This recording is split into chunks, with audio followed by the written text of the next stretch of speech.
Sarinha, tudo bom?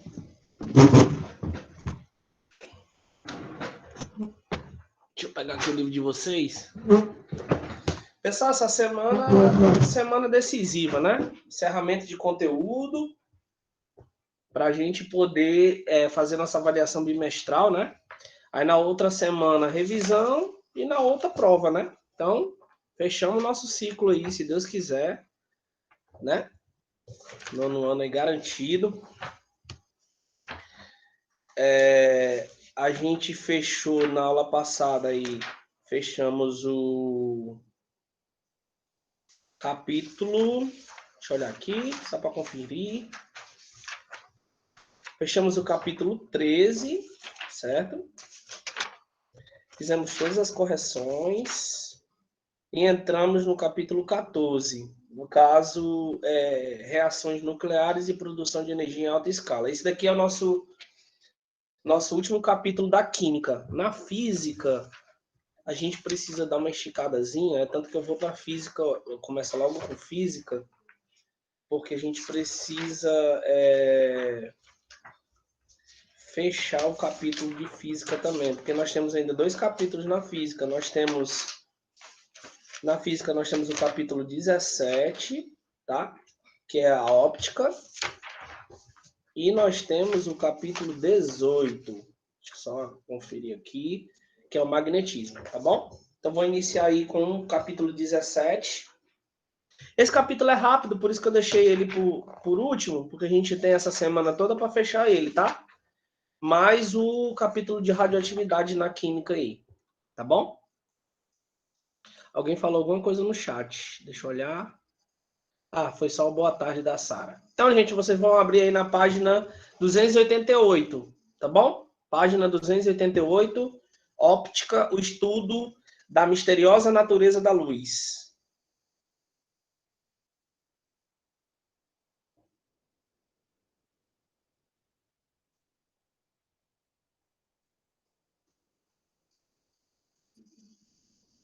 Beleza?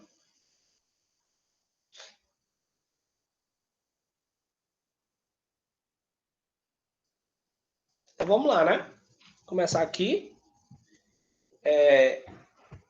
O que seria então a óptica, né? Vamos lá, vamos fazer a leitura aqui do texto e a gente vai explicando, eu vou dando os exemplos, tá bom?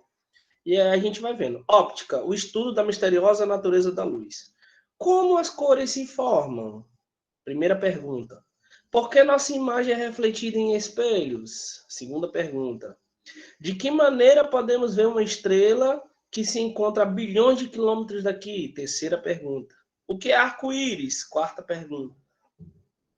O que a luz tem a ver com a nossa capacidade de enxergar as coisas? Quinta pergunta. São alguns questionamentos, né? Que a gente começa a introdução da óptica, tá bom? São questionamentos que a gente faz, talvez a gente nem faça no nosso dia a dia, mas muitas das vezes a gente não sabe nem responder esses questionamentos, tá? Então vamos lá. Esses questionamentos são muito antigos e remontam aos primórdios da humanidade e permanecem sem resposta por muito tempo, né? Permaneceram sem resposta por muito tempo, né? Grandes nomes da história, como o filósofo e matemático René Descartes, não sei se vocês já ouviram falar dele, tá? O físico e matemático inglês Isaac Newton, com certeza vocês já ouviram falar, já estudamos até as leis de Newton, né? O astrônomo e matemático físico alemão Gauss, entre outros, se dedicaram por boa parte para responder essas questões. Tá? Então, esses químicos e físicos aí ficaram na responsabilidade de matemáticos também, né? Ficaram na responsabilidade de explicar essas perguntas para nós. Como eles poderiam responder isso aí, tá?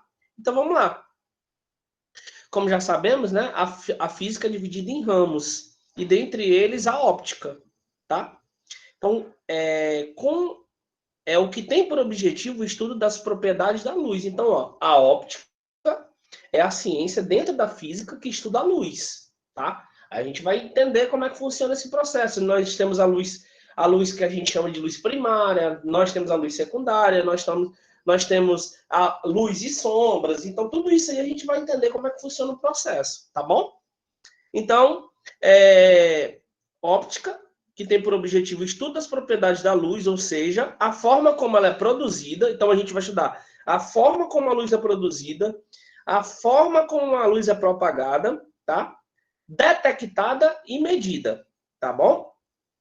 Foi a partir dos estudos da óptica que se conseguiu responder alguma das perguntas relacionadas aos efeitos e propriedades da luz. Mas antes de mais nada, é preciso definir o que seria luz, não é verdade? A gente precisa entender o que seria luz para poder começar o estudo da óptica, tá? Então, luz, como todo mundo sabe, né, é uma onda eletromagnética, que já foi explicado até no capítulo sobre ondas eletromagnéticas, né?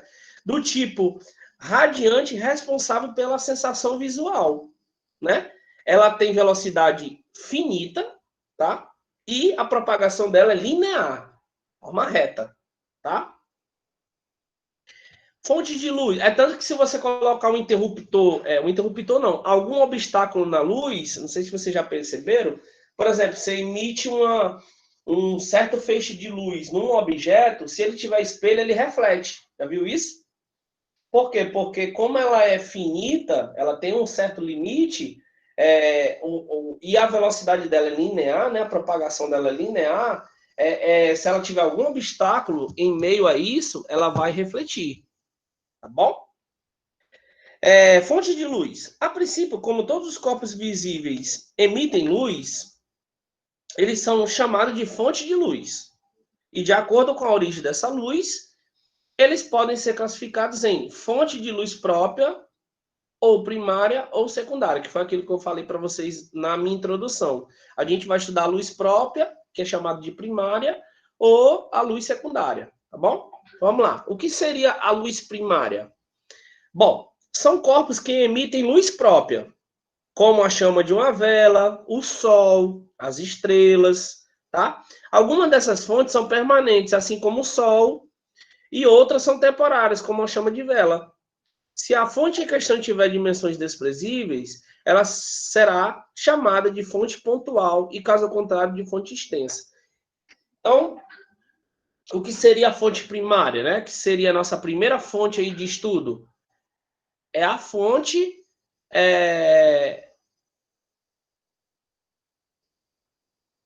Bom, a fonte primária é aquela fonte que emite luz própria, tá?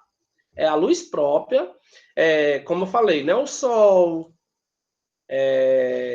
a vela e etc. Tá bom? Alguma pergunta, gente, até aí?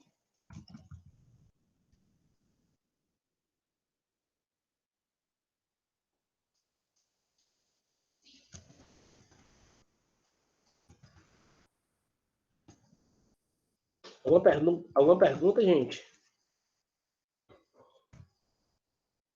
Ok, então vamos para frente, vamos continuar. O que seria a luz secundária? Bom, são os corpos que refletem a luz de outros corpos, como a Lua, né? Mas você pode se questionar e dizer que podemos ver a Lua em todas as suas faces do céu. Pode acrescentar ainda que muitos dos poemas conhecidos foram inspirados pelo brilho inigualável da Lua. Entretanto, é preciso lembrar que a luminosidade do nosso satélite só é possível graças à luz do Sol, tá? Assim como o nosso astro-rei ilumina o nosso planeta, ele também é responsável por iluminar a Lua. Eu acho que acredito que todo mundo sabe disso, né? A gente sempre diz que a luz não tem a sua luz própria, né? A gente sempre diz isso. A Lua não tem a sua luz própria, porque a luz da Lua vem do Sol, né? Não possui luz própria, olha aí, ó, e pode ser identificado como uma fonte de luz secundária ou corpo iluminado. Então, resumindo, para ser uma luz própria ou primária, precisa ser o corpo, o objeto, precisa ele mesmo produzir a sua própria luz. Para ser secundária, tem que vir de algum termo, de algum meio. Por exemplo, a Lua, né, que gere a luz secundária do Sol. Pega, né, a luz do Sol, que é uma luz primária. Tudo bem? Luz e sombras. A formação de uma sombra está diretamente ligada a uma propriedade da luz. A sua propagação em linha reta em meios homogêneos. Alguns corpos são luminosos, ou seja, emitem luz. E quando o fazem, esta se dá em todas as direções. Essa luminosidade pode ser representada por linhas retas que partem da sua fonte, recebe o nome de raios luminosos. É como eu falei para vocês, né? A emissão da luz, né? Ela tem uma velocidade finita, né? E a propagação dela é linear, em linha reta. Claro que óbvio, né? Que se tiver algum obstáculo, ela vai se propagar de maneira diferente, né? Ela vai bater no objeto e se propagar de maneira diferente. Tá bom? A sombra, o que seria a sombra? A sombra é a região que não está recebendo luz devido ao bloqueio de um corpo opaco. Então, se a fonte de luz for extensa, ao redor da sombra vai aparecer uma região de tonalidade mais clara que recebe o nome de penumbra. Então, gente, vocês já viram, com certeza, né? No meio da rua, às vezes, tem uma alta emissão de luz, né? Por exemplo, o sol quente, ali, uma fonte de energia primária, né? Uma fonte primária. E aí você observa que tem um canto ali que está com a sombra e tal. Aquele canto ali que está sombreado, ele é chamado de penumbra na física, tá bom? É o canto onde não tem emissão de luz, tá? Ou não tem luz própria, tá bom? Então, de acordo com o comportamento da luz que incide sobre os corpos, estes podem ser classificados em 3 tipos. Nós temos os corpos transparentes, os corpos opacos e os corpos translúcidos. Tudo bem? Alguma pergunta até aí? Acredito que não. Bem tranquilo. A física, estudo da óptica, da luz, é muito tranquilo. Não tem dificuldade de se entender nada, não. Então, vou continuar, tá bom? Vamos lá. Corpos transparentes. Bom, são corpos pelas quais a luz consegue atravessar totalmente, assim como a janela de vidro ou uma poça de água. Então, por exemplo, existe a emissão. Você está lá na praia, né? Aquele marzinho gostoso agora, o solzão de 40 graus, tá? O sol não está incidindo naquela água de forma linear? Sim. Então, quando a luz bate na água, ela atravessa, tá? Ela não bate e volta, não. Ela atravessa, né? Por que que ela atravessa? Porque nós temos um corpo transparente, tá bom? Uma janela de vidro, tá? Ok? A não ser que você coloque um fumê, né? Na janela para poder, quando bater o raio solar, ele voltar. Por que que a maioria das pessoas optam por botar fumê no carro? Por conta disso. Agora, a maioria dos carros que tem fumê, ele se torna um carro mais quente, né? Porque o fumê ele absorve certa quantidade de calor mais do que o carro que não tem fumê, tá certo? Aí a explicação de alguns carros ser mais quente que o outro, tá? Mas claro, a maioria das pessoas hoje utiliza o carro com ar-condicionado, né? Ainda tem pessoas que não usam, mas grande parte da população usa, né?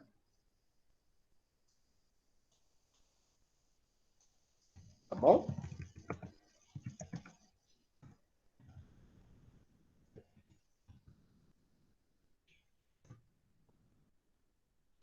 Ok, vamos para frente então, né? Vamos falar dos corpos opacos agora. Bom, os corpos opacos, pessoal, são os corpos que impedem a passagem da luz, tá? Assim como uma parede, uma porta, uma pessoa. Então, o que que acontece?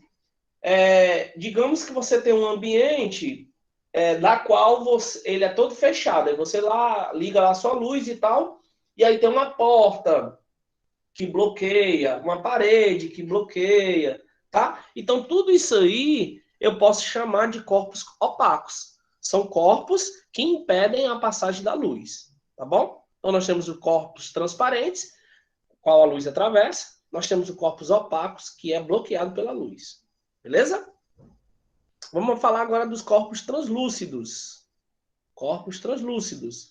São os corpos pelos quais a luz consegue atravessar parcialmente, assim como uma folha de papel, o vidro fosco e alguns plásticos. Professor, por que parcialmente? Porque é o seguinte, gente, existe emissão de luz que não sei se você já deve ter percebido quando a gente brinca com aquele laserzinho, às vezes você incide assim, por exemplo, no plástico, você percebe que a imagem, a luz, ela fica distorcida, né? ela atravessa, mas ela não atravessa totalmente, entendeu? Por isso que a gente chama de translúcido, que é o quê? É um atravessado parcialmente, tá bom? Então, nós temos três tipos de corpos: os corpos transparentes, os corpos opacos e os corpos translúcidos, tá bom? Vamos falar agora da velocidade da luz, ok? A velocidade da luz é a maior velocidade que existe comprovadamente no universo. Quem assiste Cavaleiros do Zodíaco, que é mais os meninos, né? Talvez as meninas nem conheçam esse desenho dos Cavaleiros do Zodíaco. Mas o que acontece? O Cavaleiro do Zodíaco, eles trabalham muito com essa ideia, da velocidade da luz. Se eu conseguir chegar na velocidade da luz, eu vou me tornar um super saiyajin, não sei o quê. Tipo assim, entendeu? Trabalham com uma velocidade que seja... eu acredito, e cientificamente é provado, que é a maior velocidade de todas, é a velocidade da luz, tá? Que existe comprovado é a velocidade da luz, tá? Então, especula-se que algumas raríssimas partículas, é uma especulação, não tem nada que prove isso, tá? Que possam ter velocidades maiores do que a velocidade da luz, tá? Mas isso ainda está em estudo. Então, a gente admite que os seguintes valores da velocidade da luz: 299 no vácuo, né? Nós temos dois tipos de velocidade na luz. Temos uma no vácuo e a velocidade no ar. No vácuo, ele vale 299.793, ou mais ou menos 0,3 km por segundo. Será que é rápido, hein? 0,3 km por segundo.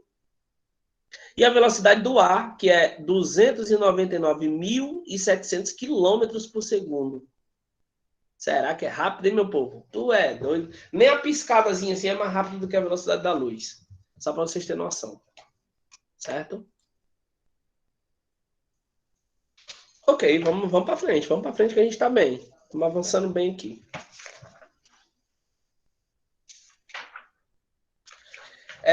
Saiba que a luz se desloca mais rapidamente no vácuo do que no ar. Então, ó, já sabemos que a luz se desloca mais rapidamente no vácuo do que no ar, tá? Isso porque não existe resistência para a luz no vácuo.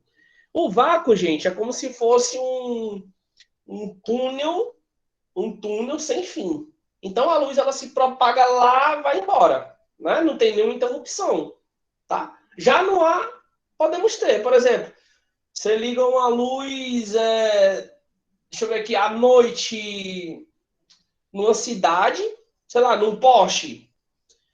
Se a gente botar algum obstáculo nela, no ar aqui, sei lá, alguma coisa que cria um obstáculo, ela já não vai mais ser propagada da maneira certa, né?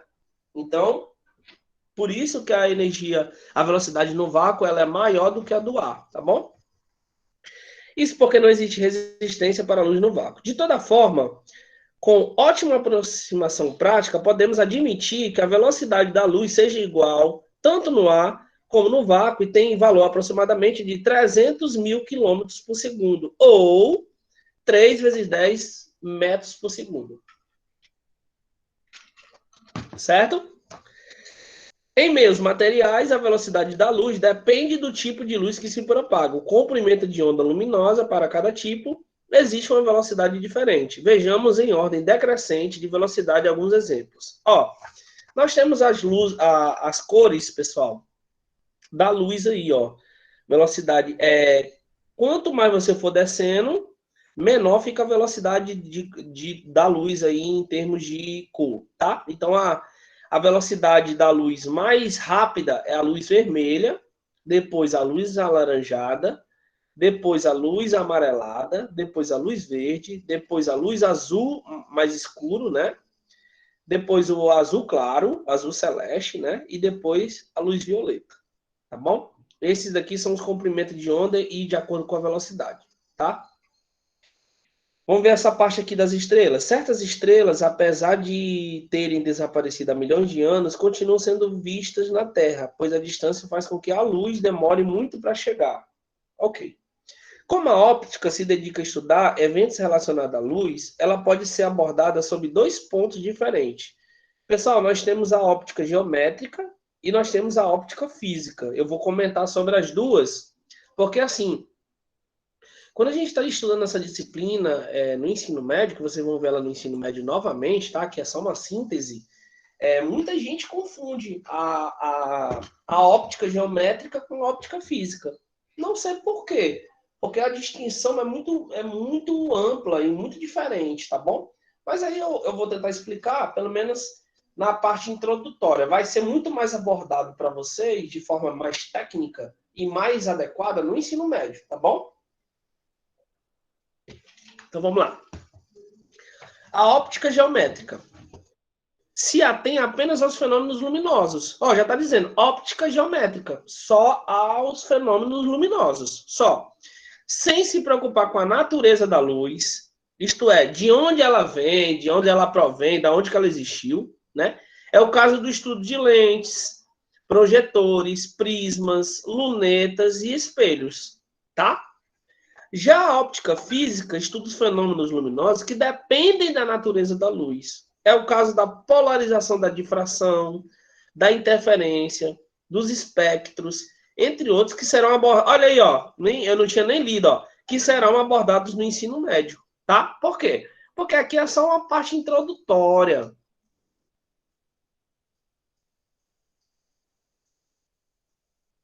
Pois é, a nossa parte agora é introdutória. Vai ser abordado melhor, de maneira mais específica, no ensino médio. Então, eu quero que vocês só consigam diferenciar uma coisa da outra. A óptica geométrica, ela se preocupa ou se detém apenas com fenômenos luminosos, sem se preocupar de onde que veio. Já a óptica física, ela estuda os fenômenos luminosos que dependem da natureza da luz. Tá bom? Vamos descrever a seguir o objeto de estudo da geometria, da óptica geométrica, tá? A óptica geométrica, existem 3 princípios adotados para explicar esse efeito. Vamos lá. Primeiro, princípio da propagação retilínea da luz. Já falei para vocês que a luz ela é linear, de forma reta, né? Então vamos lá. Esse princípio diz que em um meio homogêneo, o que significa meio homogêneo?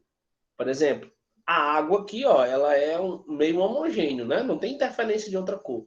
Meio heterogêneo, quando você tem interferência, por exemplo, água e óleo não se mistura, é heterogêneo, tá bom? Então, em princípio, diz que em um meio homogêneo e transparente, a luz se propaga em linha reta. Então, ó, se a luz bater aqui nessa água, ela vai se propagar em linha reta, porque o meio é transparente, né, e homogêneo, tá bom? Princípio da reversibilidade dos raios de luz. Ó, isso significa que o caminho seguido pela luz independe do sentido de propagação. O que acontece? Tu emitiu aqui, tu tá com o laser na mão e jogou o laser lá na parede. O que vai acontecer naturalmente? O laser vai bater na parede e vai voltar, tá? Por isso que é chamado de princípio da reversibilidade dos raios, porque ele bate numa estrutura, num corpo translúcido e volta, tá certo?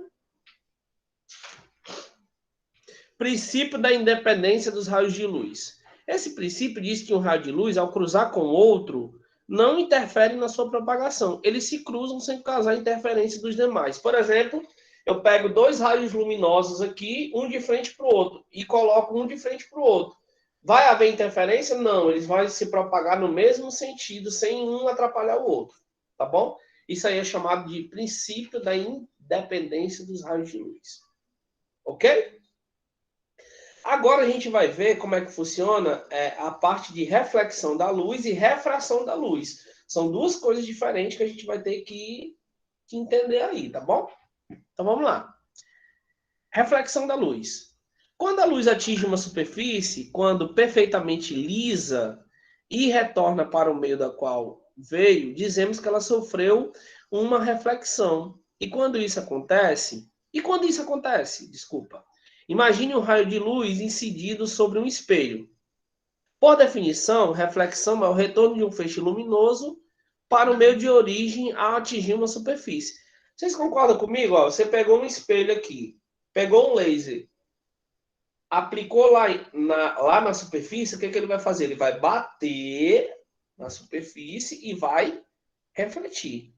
Por isso que é chamado de reflexão da luz. Ou seja, esse tipo de reflexão é conhecido como reflexão especular, pois a superfície em questão atua como espelho.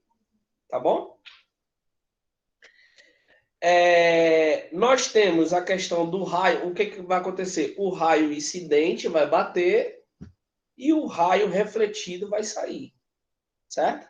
Raio incidente bate, raio refletido sai. Tá bom? Isso aí, gente, gera um ângulo que depois a gente vai falar de forma mais clara. Leis da reflexão. Observe o desenho ao lado, tá ali o desenho. Quando um raio luminoso se encontra numa superfície refletora, ele é devolvido, isto é, refletido de volta ao meio através do qual se propaga. Chamamos então de raio incidente. Ó, o raio incidente é o raio que bate na superfície, tá? O raio de luz que atinge o plano e o raio de luz que é devolvido é chamado de raio refletido, que é o raio que sai do plano, da superfície, tá? A linha que divide os raios incidente e refletido chama-se normal. Normal é a força que vai ser aplicada pelo ar em cima da superfície, tá? O ângulo formado entre o raio incidente e a linha normal chama-se de ângulo de incidência, certo?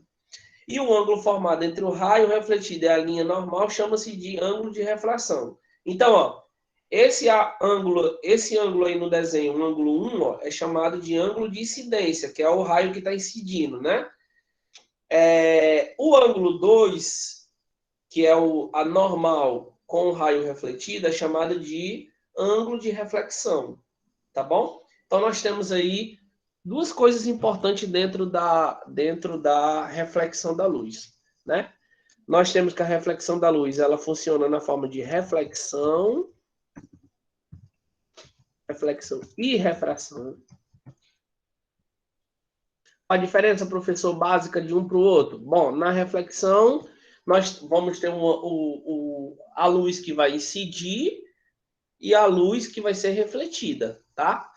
Nesses dois casos, nós teremos dois ângulos formados, o ângulo de incidência e um ângulo de reflexão, ok? Primeira lei. O raio incidente, que é o que você vai inserir na superfície, o raio refletido, que é o que sai, e a normal, que é o ângulo interno do meio, são coplanares, isto é, encontram-se no mesmo plano. Eu peço para vocês marcar com marca-texto essa primeira lei aí, tá? Marca aí com marca-texto. Muito importante essa nossa primeira lei aí.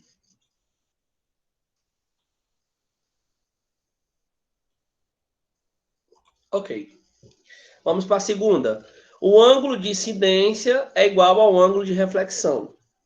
Ou seja, o ângulo refletido, desculpa, o ângulo incidente é igual ao ângulo refletido. É o mesmo ângulo, o mesmo grau. Tá bom?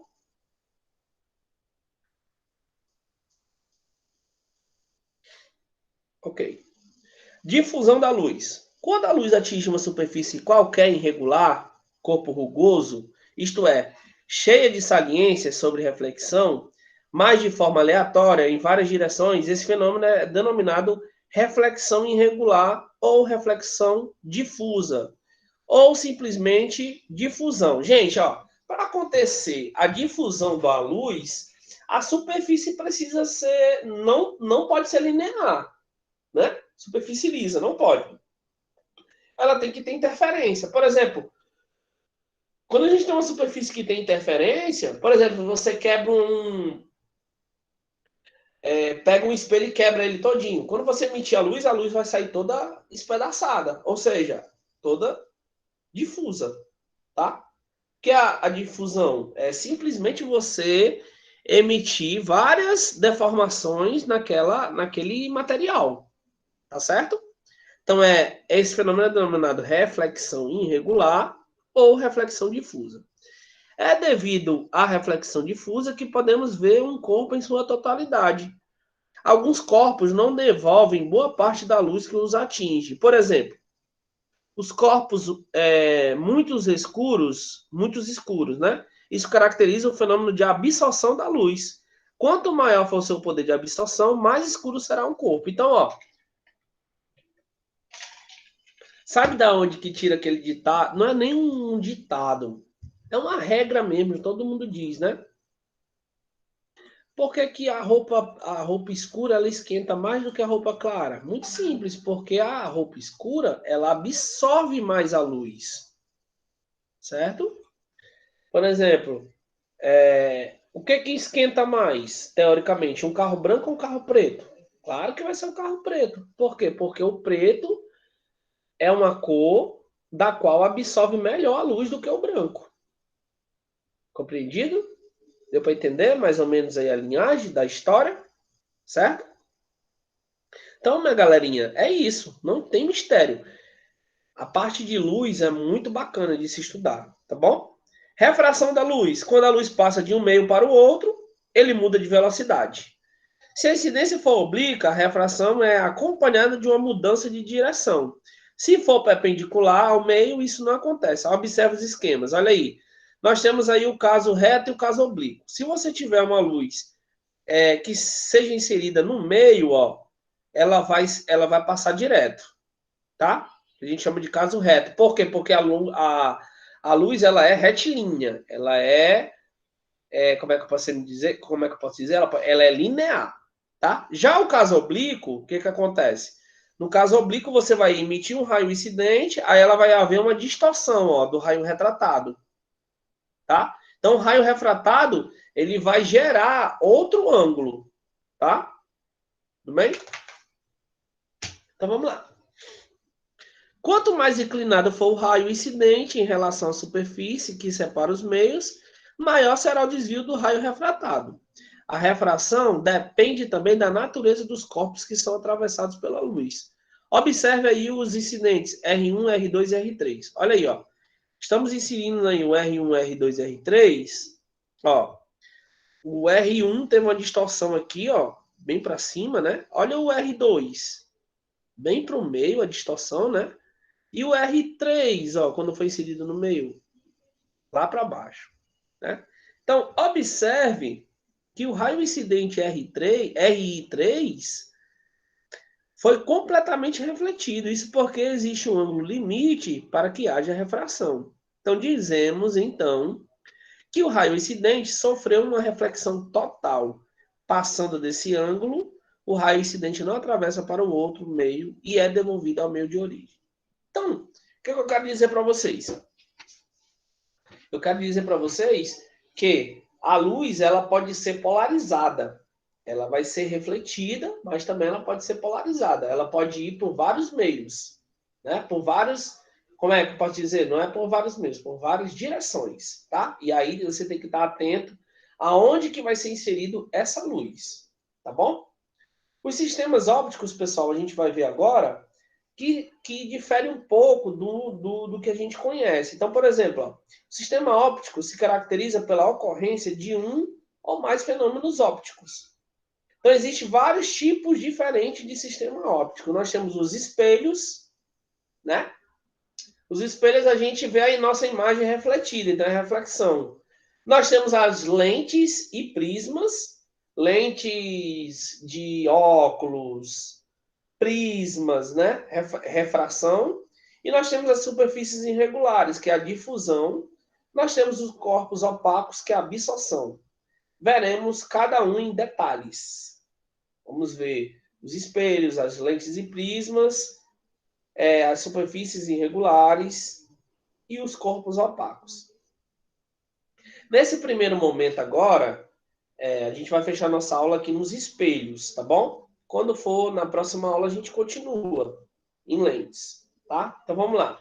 O que é os espelhos que a gente conhece, que a gente tem na nossa casa, que é o que diz que a gente está plausível ou não, que dá para sair ou não, se a gente está bonito ou não, que está gordo ou não. É o espelho que nos mostra através da imagem refletida, né? Então vamos lá. O espelho. Qualquer superfície polida com alto poder refletor denomina-se espelho, ou seja, que reflete a sua imagem, tá? Existem espelhos planos e curvos, né? Existem espelhos que aproximam mais a imagem de você, tem outros que já jogam mais para longe, tá? Um espelho pode formar dois tipos de imagens, vocês sabiam? A imagem virtual ou a imagem real. A imagem virtual, pessoal, é uma imagem que você não é bem você, assim, na sua etimologia. Digamos, você está lá na frente do espelho, aí o espelho responde de uma maneira diferente. Às vezes você está com um excessozinho de quilo aqui e tal, né, na barriga, aqui na... Aí quando você olha no espelho, o espelho já reflete outro tipo de imagem. Essa daí a gente chama de imagem virtual. A imagem real é aquela que responde conforme a que você tem literalmente. Tá bom? Existe venda de espelho assim? Sim, existe, tá? A imagem é considerada virtual quando se forma atrás do espelho, ó, certo? Atrás do espelho. Sei que o pessoal de São Paulo fica ligando para nós. Ok. A imagem tal, se encontram. Nesse caso, a imagem formada terá o mesmo tamanho do objeto. Opa, deixa eu voltar. A imagem é considerada virtual quando se forma atrás do espelho, né? O que a gente já viu. Isto é, quando a imagem e o objeto se encontram equidistantes do plano refletor, o espelho. Então, nesse caso, a imagem formada terá o mesmo tamanho do objeto refletido, tá? Mesmo tamanho. Podemos dizer então que o espelho plano forma uma imagem virtual direta e igual do que reflete, ok? Vocês sabem que nós temos dois tipos de espelhos, né? Os côncavos e os convexos, tá? As imagens formadas pelo espelho côncavo pode variar entre maiores e menores, invertidas ou indiretas, reais ou virtuais, dependendo da posição do objeto ao espelho. Este é utilizado na construção de telescópios, refletores, projetores, microscópios ópticos, entre outros instrumentos. Já os espelhos convexos formam somente imagens diretas, reduzidas e sempre virtuais. Independentemente da posição do objeto em relação a eles, são utilizados em larga escala na produção de espelhos retrovisores. Ok. Pessoal, então a gente fecha aí nosso primeiro momento, tá? Andamos bastante na óptica, né? Praticamente aí chegando na metade do capítulo. Esse capítulo é muito pequenininho, né? Não tem muito mistério. A gente fecha esse capítulo e, se Deus quiser, essa semana a gente já fecha o 18 também, que é o magnetismo. Bem pequenininho também, dá pra gente finalizar ele, tá? E é isso, tá bom? Quando for aí na terceira aula, a gente volta, certo? Continuando.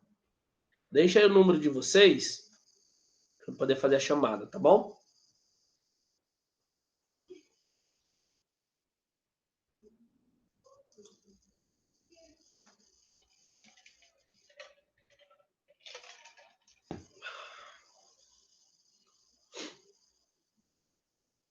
Ficou alguma pergunta, pessoal? Algo que vocês não conseguiram compreender?